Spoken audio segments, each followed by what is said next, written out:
Hello, and welcome to another episode of Be the Love to Awaken Our Souls. Thank you again so much for tuning in this week. I'm Stacy Musial. And I am Brenda Carey with our special guest, Morgan Rockwell. We are your co-hosts and souls on the journey. We are on a mission to raise the consciousness of humans and the planet, and we need your help. Please spread the word to your family and friends and join us every week.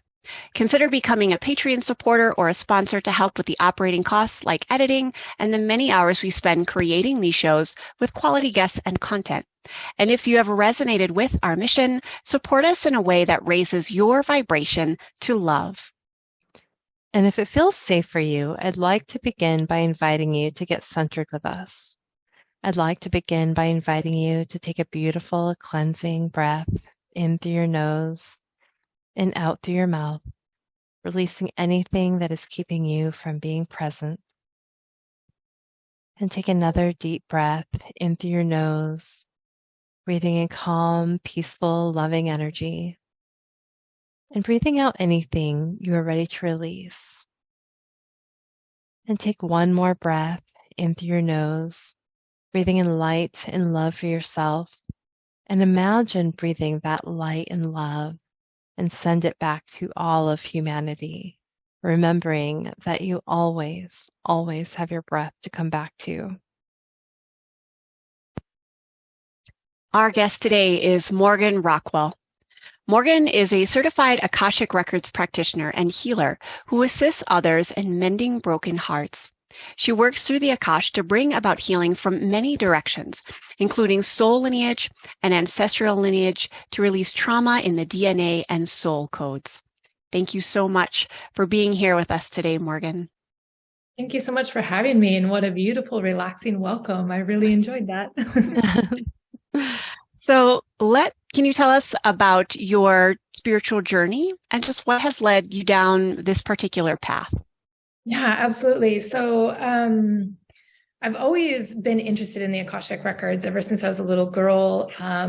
Before I knew what the Akashic Records were, I just used to see pyramids and be very, very tuned in on an energetic sense. Like I could tell before the phone was going to ring, something was going to happen. And like most people, as we grow up, we kind of disconnect from these things. And so I continued my life and grew up and went to school and have a degree in integrative medicine, which was nowhere near the Akashic Records, and paralleled my spiritual journey throughout life. I ended up in a very tricky situation where I was wanting to go through a divorce in a foreign country, and it just had a lot of tricky details, and I did not know what to do, and no amount of information or support or guidance from a friend could help me decide how I was going to get out of this mess in my life in one piece and with my kids involved. And the Akashic Records came calling really strongly at this point in time, because it was my call to turn in and really connect in with my own intuition and what my own soul was desiring and what was in alignment for me. And so I really got into understanding and learning how to get in and access my Akashic Records, what they were all about, and how they could guide me through this. And they just became this life tool that I am so very grateful that I chose to turn in such a deep level and access them. Thank you so much for sharing that. And it sounds like such a beautiful journey. And it sounds like you've been really connected with this work for many, many years. And so I'm wondering if you can, for our listeners who aren't familiar with the Akashic Records, I'm wondering if you can just explain a little bit about, what they are and how they show up for us. Absolutely. So the Akashic Records are an energetic field of infinite possibilities. And so we can access this field to receive love and support and guidance in any and all areas of our life. For example, if you wanted to understand more about money patterns, what a relationship keeps showing up in your life, a certain type of relationship, why that is, you can look at things like familial patterns, because every deed, thought, and soul from the inception of your soul is recorded in the Akashic Records. So everyone has their own book on them. And where you don't have to be a practitioner and access this vast realm, we all have intuition. And so we all can connect to a point or 2 or 5 in our lives where we've just had this knowing or this gut feeling about something, and really listening to that, and maybe not being able to explain why we know something, how we know that this is where we're supposed to be doing, how we feel like we've met this person before. Those are your masters, teachers, and loved ones, or the guardians of the record, speaking through you in that intuition. I love that explanation. Thank you. Yeah, I know a little bit about Akashic Records, but have always been curious. And I'm also curious about, you talk a lot about intuition. Yes. And I think some people, I too believe that everyone is intuitive, but some people just don't feel like they are. What do you say to the person that's like, oh, I'm not intuitive? And what could be some practices that they could do to kind of tune into that?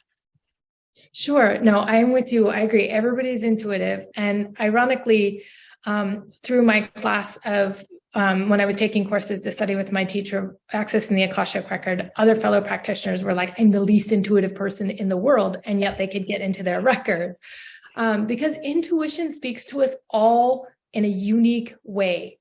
So one, it's about understanding how you receive information. I mentioned you might have a gut feeling, right? Or you walk into a room and you can just sense right away, hey, this has got a great vibe, or, ooh, this is the heebie-jeebies, get me out of there. That is one way your intuition can speak to you, is through feeling. Other people just have a knowing, like you can't give it reason, but maybe you just know when you applied for this job that you were going to get it. It wasn't about any skills or qualifications. You just knew it, and you can't explain that. Some people get it in that fashion. Now, we tend to think people who see images have like movies running around in their forehead, and they can just look at this inner screen, and it just doesn't come that way. You know, you have maybe an old memory or something pops up in your head that's really not connected to anything. That can be your intuition speaking to you as well. So one of the best ways to get through either you feeling like you're making something up or you're not connected to your intuition is to keep your conscious mind busy.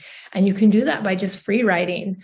You can just put that pen to paper. And as soon as you're writing something about, I got up this morning, I had coffee, the sun was not shining, and you just, whatever comes to your mind, as you're distracting that conscious mind, your unconscious mind will be able to come through, and you'll begin to start journaling or writing about things you had no idea were even going on in your mind. And that's when you can start to tap into what wants to come forward for you. And it's a simple practice you can do 5 minutes a day. It's not a heavy trance or meditation. It's just a really fun exercise I like to give my clients. Yeah, that sounds like a really powerful exercise. I love, just free writing because, our minds are so busy all the time. And so when we start to write, we can just clear that out, and it makes space to find that clarity for things that need to come through on a much deeper level. And so I'm wondering, about the Akashic Records and, how when one is wanting to really access that and start maybe shifting patterns in their lives, how can they access the Akashic Records? So typically most people show up to have their records accessed. Not everyone desires to access their own records because it's it's a spiritual practice in itself. It's like anything. If you were to take up yoga, you're probably not going to go to a big retreat for advanced practitioners the first time around. If that's something people are really called to do, find yourself a really good mentor and a teacher to help you understand all of the spiritual laws and the how-tos. But for most people who are looking to shift patterns, getting connected with an Akashic Records practitioner is just as helpful because it's an interactive experience. For example, if I were to open your records, I would basically be facilitating a conversation between you and your guardians of your records. So you would have this chance to basically have a conversation and experience your own records through my facilitation. Does that make sense and answer your question? Yeah, absolutely. I know there's meditations out there, and I've done some meditations, and it's taken me through that process. And then there's this part of me that, I wonder, I'm like, is that true? Am I like, what am I sensing? And so there's, this confidence that maybe I don't have with accessing my records. I mean, I can feel intuitively, what patterns are and where I feel is right in the path. And when things show up, because I'm in synchronistic, things are coming into my life at all, in a very synchronistic way all the time. And I feel like it's part of that journey, part of that path. But I can certainly see the value of working with someone that can help kind of mediate that process. Yeah, and you made a really valid point, because intention is so much about it. So when you're sitting in these meditations and your intention is to access this higher realm and receive information, chances are you are getting information from your records. And so an intention is not to be underestimated. Thank you for that clarification.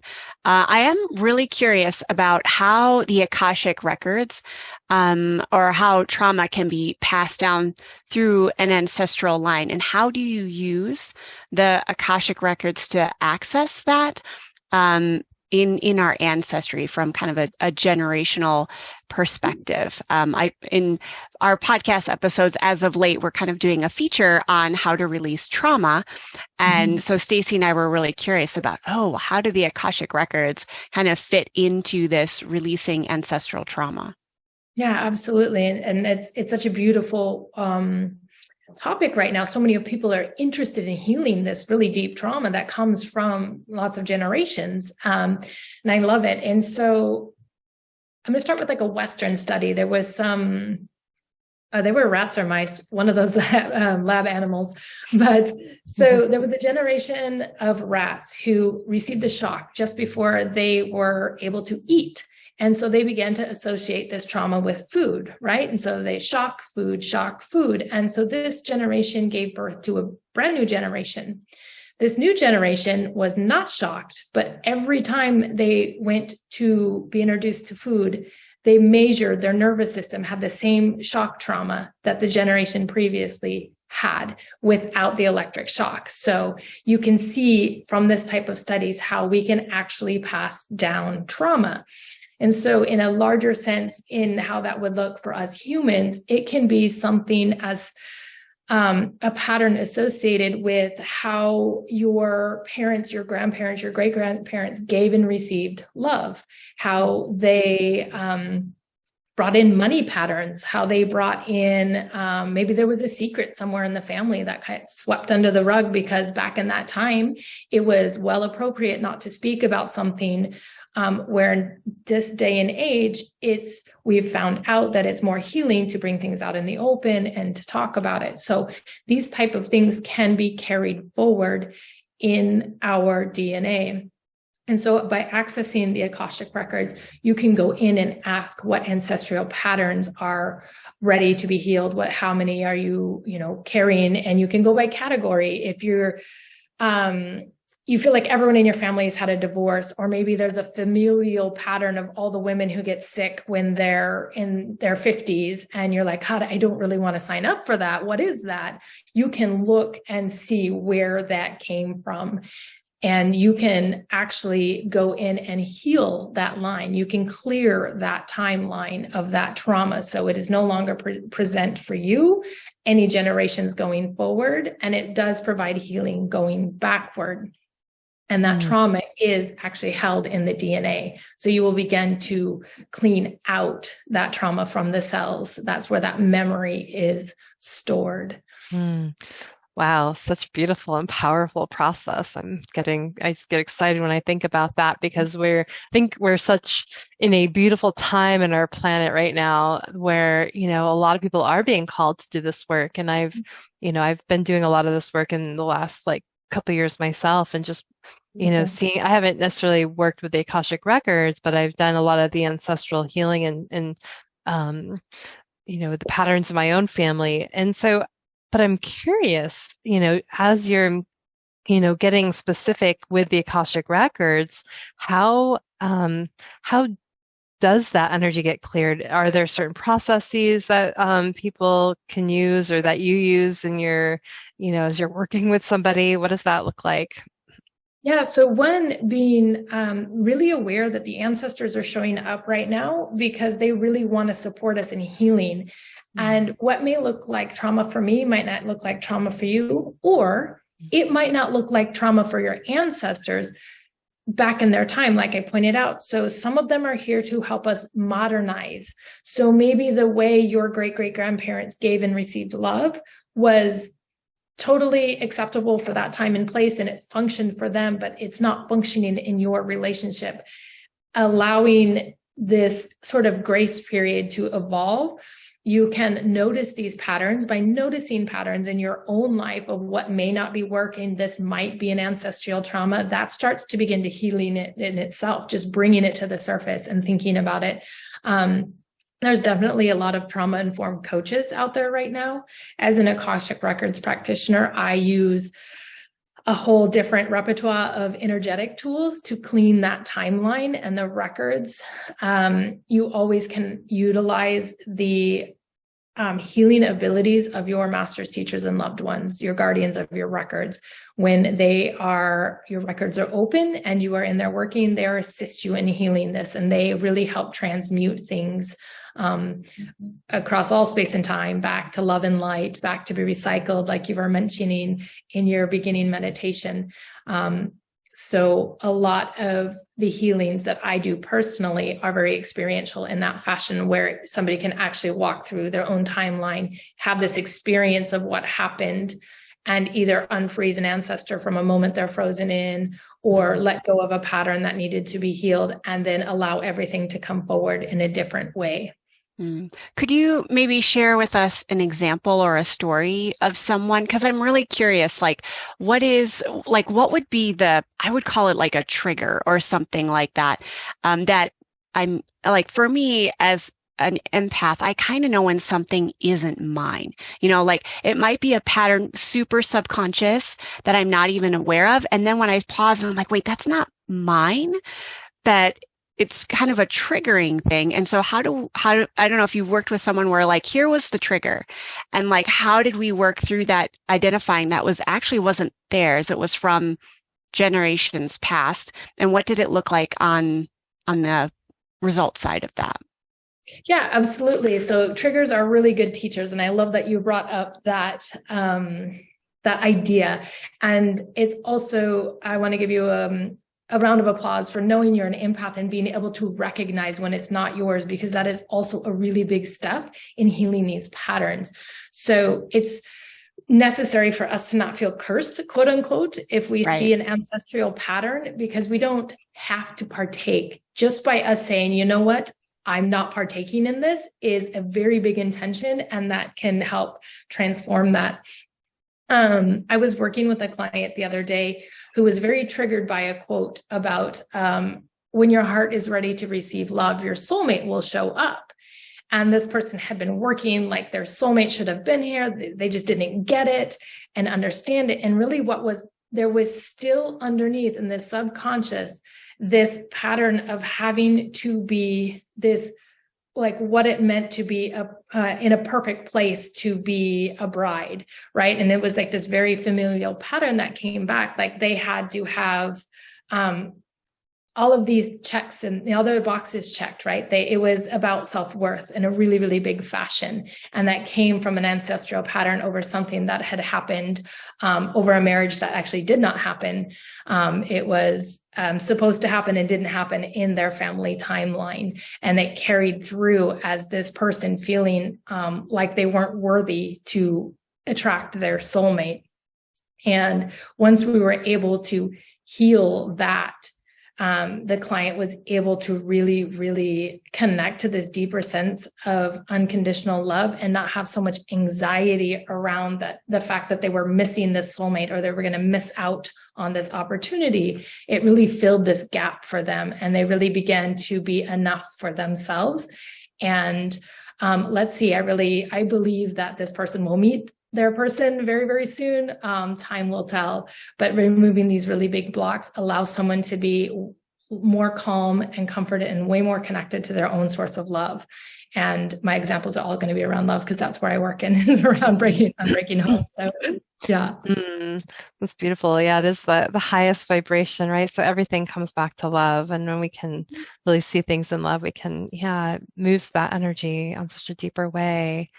I'm curious too, just as far as maybe like some physical health patterns that, things that get passed down, because I think there's this belief in our culture that, well, if my parents had this, I have the genes, and there's so much, we've got epigenetics and, lifestyle, but like, then there's this like that deep ancestral, health concern or pattern that can show up. So I'm wondering, if you can talk a little bit about that and maybe what you've seen as people are diving into this work to not carry forward those health issues.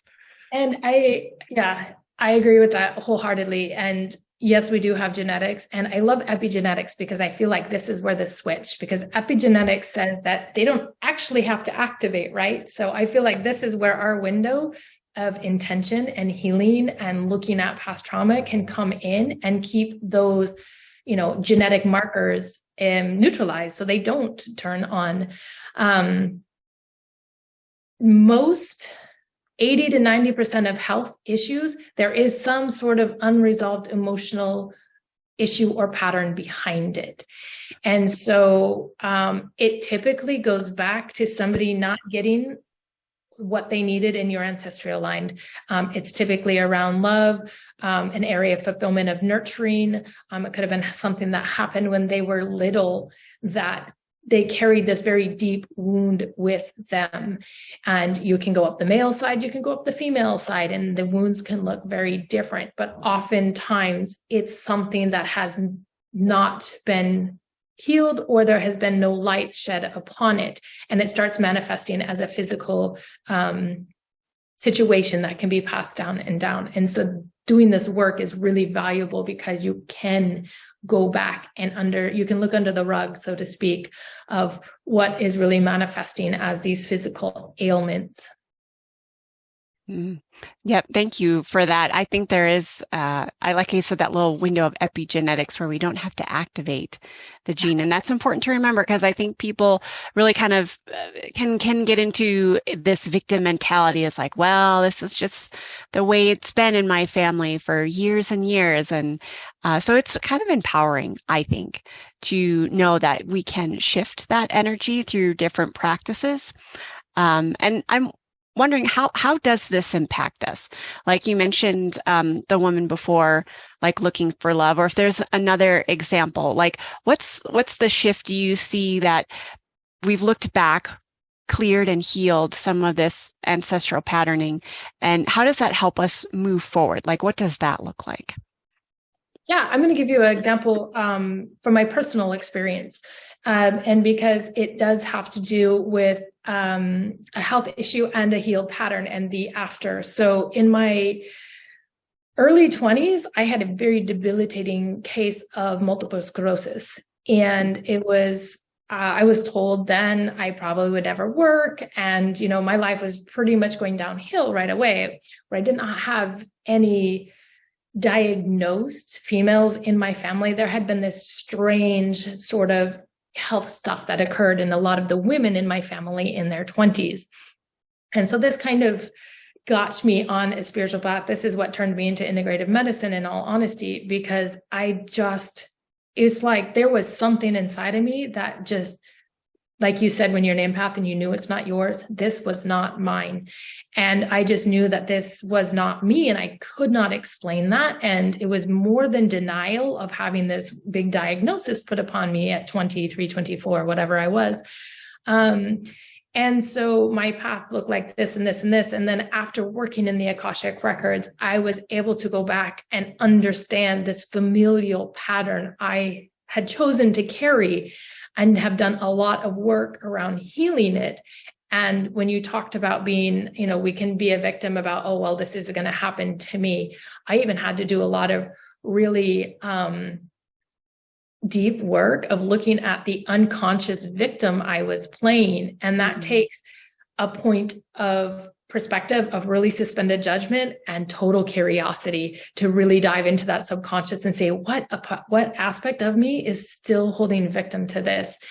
And to the fast forward now, my case has been claimed neutral. There is no evidence of any of plaques on MRIs in my brain or spinal cord, that there were such this debilitating case. And so I am a firm believer that it is 100% possible. It just depends on how, I don't want to say how willing you're deep to go, but how long you're able to stick through this and go layer by layer is the key, because that's what keeps us safe.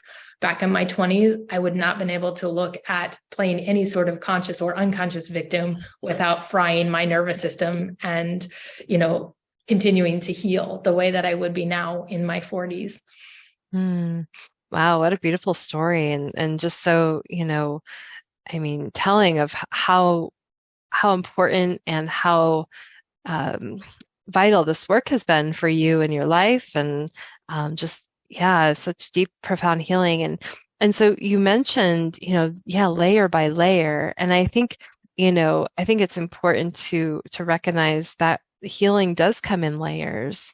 And so we can't just go right into like the core, because sometimes that can even re-traumatize, and trigger. And so, so what would your advice be for someone who is just starting out with this work and, wanting to do the healing work? Like where would you say they start when there are all these layers stacked on to maybe this one core issue? Yeah, and that's a beautiful point. A lot of people come and they feel like they need to dive at this core issue, but you can still work with this core issue. For example, I just worked with a woman who had been sexually assaulted, and which was a really big trauma, right? And she was like, well, I guess I should work on this. And I was like, wait, there's no should about it. Let's see what is coming up. And what was happening is like, she was not even able to watch any sort of physical intimacy on TV around her. It just made this like disturbing feeling. And so that was our place to start. So what was coming up for her? And we went in just a little bit of layer, and afterward was so powerful that she was able to be way more comfortable in her own skin. She could watch a commercial while people were holding hands, and it didn't upset her and re-traumatize her, like you said. So really giving yourself grace and know when something comes up to the surface, it's ready to be healed. And so finding a very safe place to do this is really key. You want someone or something, a therapy or an environment that is going to walk you through and hold your hand so you do not get re-traumatized through any sort of the healing process. And that's just really, really important.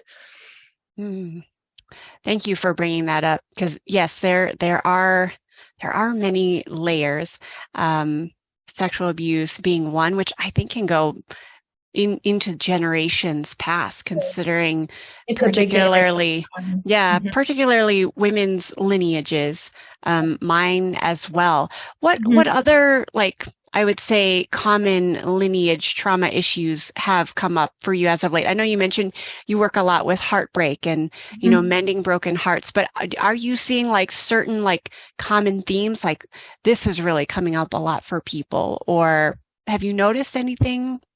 It comes in really patterns, like sobriety or addiction is really a big pattern that comes across. I don't work with that so much, but I do tend to see that in patterns that go familial. A lot self-worth is just like a huge pattern, and that can show up in different ways, right? In me, since I'm working with like broken relationships, divorce, I work a lot with loss too.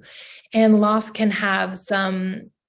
bring up a lot of ancestral patterns. A lot of loss in the past was not grieved the way we're allowed to have a process of grief in this modern time. And so that can create some barriers for people where it can start to manifest more in their physical body because they're not processing their emotions. They're very disconnected from it. But I would have to say, sexual abuse or trauma is probably the number one. Yeah, those are big. And I'm curious, I've had some readings done before in the past, and some energy work, and they've been able to clear like, I don't know, like 10 to 20 generations of trauma from my own lineage. And I'm just curious, like, how far back can you go with this in your work?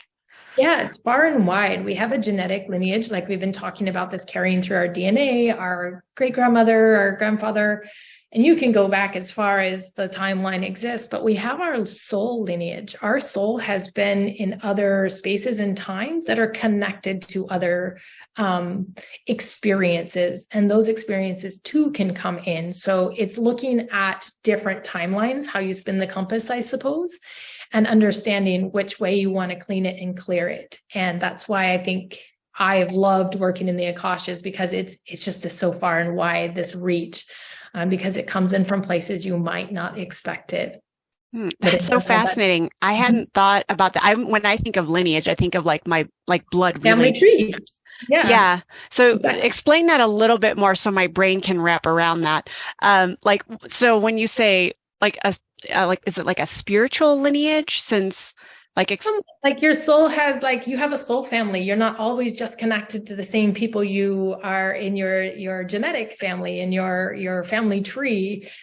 Your soul can go in different dimensions. You can have different lives. You can have different experiences where maybe you were an animal. I mean, it can get kind of wild with what people have. Their soul has been experienced in a different space and time, but it's still your soul, right? We're very multidimensional beings. Mm-hmm. And so by looking at what happened from your souls, maybe, I've seen some that are so separated from their soul family. It's like you have to retrieve that aspect of their soul and bring it into where you're operating now, and people can feel way more connected. I know that's kind of hard to wrap your mind around, but no, I love that. Yeah. And I know, like, I mean, I believe that we are living, even different lives at the same time, and our souls might be having different experiences in these different time and space dimensions.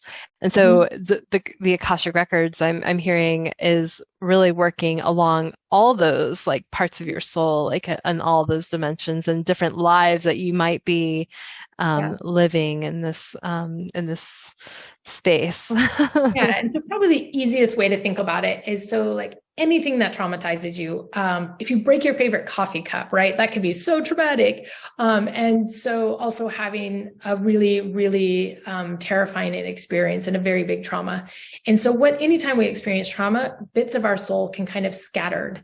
And if there's unresolved trauma with any aspect of any of our lineages, an aspect of us can still be frozen there.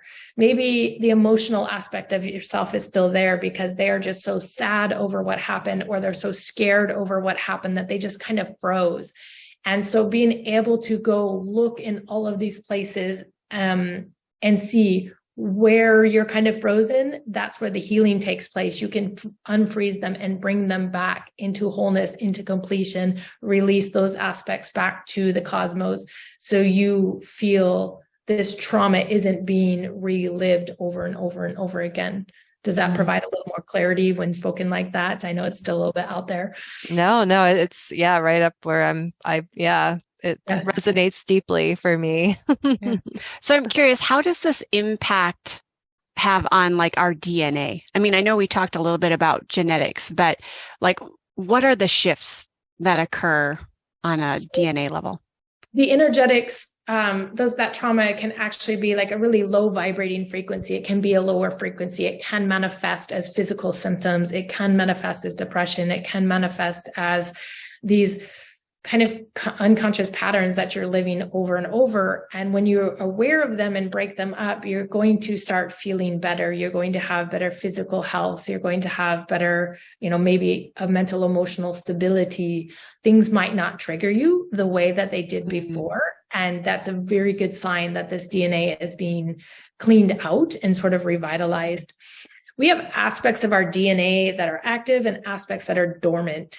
And so these dormant aspects can hold a lot of this trauma. And so by releasing it, you can actually activate more of your DNA. So you have more potential to bring in different frequencies. For the example, frequency of love, frequency of joy, frequency of healing, whatever it is you want to bring more of in your life. Your DNA can then hold that, because your DNA, when it replicates, is what programs a new cell. And so if you think about it in terms of programming, are you programming more trauma to come forward? Are you programming more joy, more healing, more health to come forward? Mm-hmm. And so when we do this, it also has an impact on our children's DNA. If we have children, it helps clean out that trauma so they are not carrying that burden, and they receive that frequency of love and joy as well. And our ancestors do, which is really beautiful. That is beautiful, and such beautiful work that, yeah, we can really do with this and really help support the planet in healing. And so I'm wondering too, just, as you were talking, I was thinking about, karma that is created in this lifetime and karma that's being passed down. Like, is that something that you see clearing out so that we're no longer living those karmic patterns or karmic relationships, and moving, through that? Yeah, those karmic patterns, I look at them from the point of view of either like contracts, oaths, vows, or agreements that you made with other people, or patterns. They definitely are held within the DNA. And so you can actually clear those out of the DNA. You can clear those out of a familial pattern. You can clear those out of a relationship.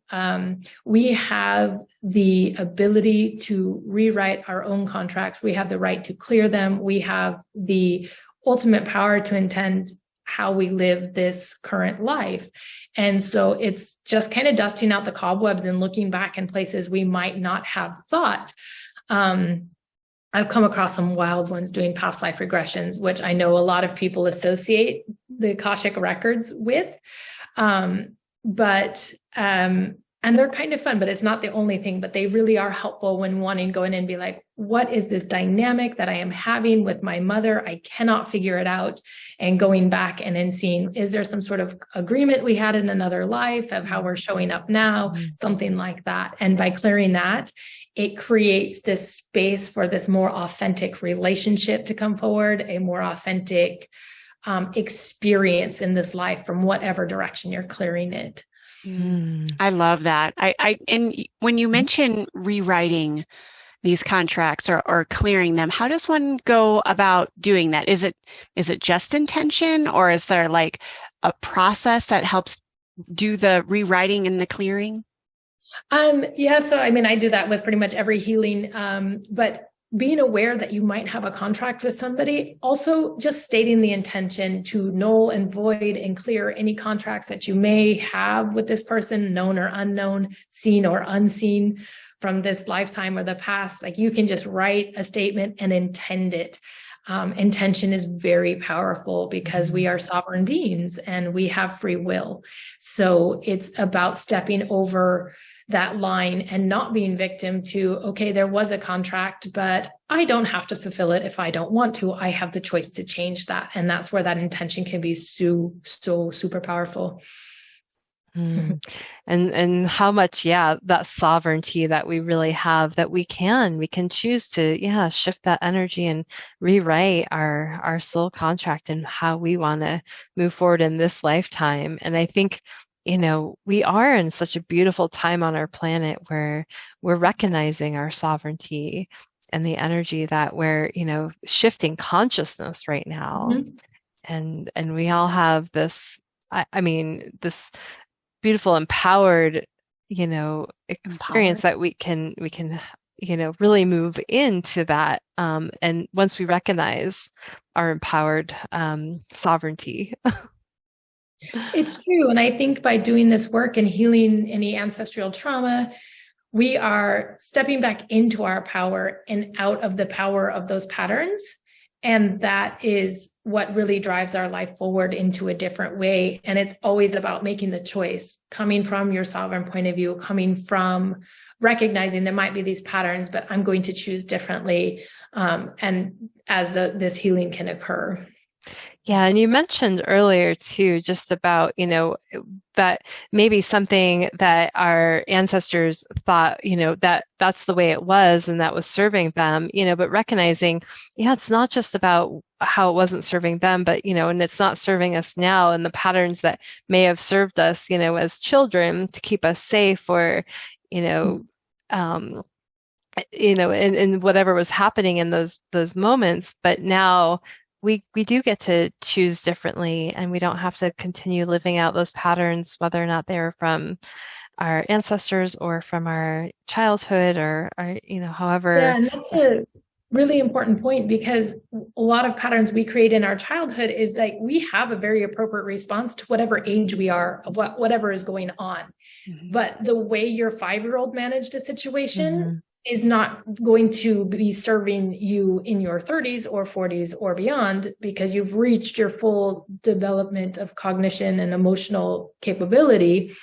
So it's about looking what happened to our ancestors when they were children, and then when they matured, did they kind of reframe the way they approached this same problem, or did they still approach it like they did when they were 5 or 6? And so by recognizing that in ourselves as well, that's how we can kind of modernize it. We can adultize it. We can bring it forward into a way that serves us more appropriately for our time and what we're desiring to manifest and experience.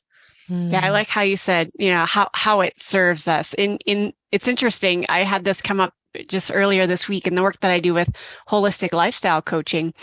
We were coming up with these barriers. We're trying to shift like our intermittent fasting periods, which I know probably doesn't sound relatable, but hang on to me. But for some people, they're like, but I've always eaten like this. This is the way that I've always done. My family eats like this. We just eat all day long instead of resting our digestive system. And it was so interesting. Like that was the trigger. Like, and they went into these whole patterns of, but I might starve, which is silly now. But back then there was actually, a family history of starvation. But it's so interesting how these patterns come up in very subtle ways, like when we're trying to change our nutrition, and it kind of spills back into this is the way it's always done. But I always ask, is it serving you now? And I think that's one of the things that this kind of brings to light is like, is this pattern serving you now? And if not, you get to be empowered and choose something different for yourself that's healthier. Yeah, that's actually a really powerful example because of that family history of starvation. You can see that is a cellular response your client had, but I'm going to starve. And you're like, wait, we're talking like 4 hours without food, but the response is not appropriate to what is happening. And that is when you can tell it's an ancestral pattern that is ready to be cleared, because your client's not in charge of that response. It's coming from somewhere else. So that's a really great example. Yeah. That is absolutely, and I've felt that myself, and have had to work through that and shifted my own patterns with food and that starvation. Yeah, food is a big trigger, I think, for many people. It is a lot between starvation or emotional eating, and really where we catch so many patterns around food when we're children. And that can come in from our grandparents on top of what we experience as children. Food's a big category. Yeah. For me, it's sugar.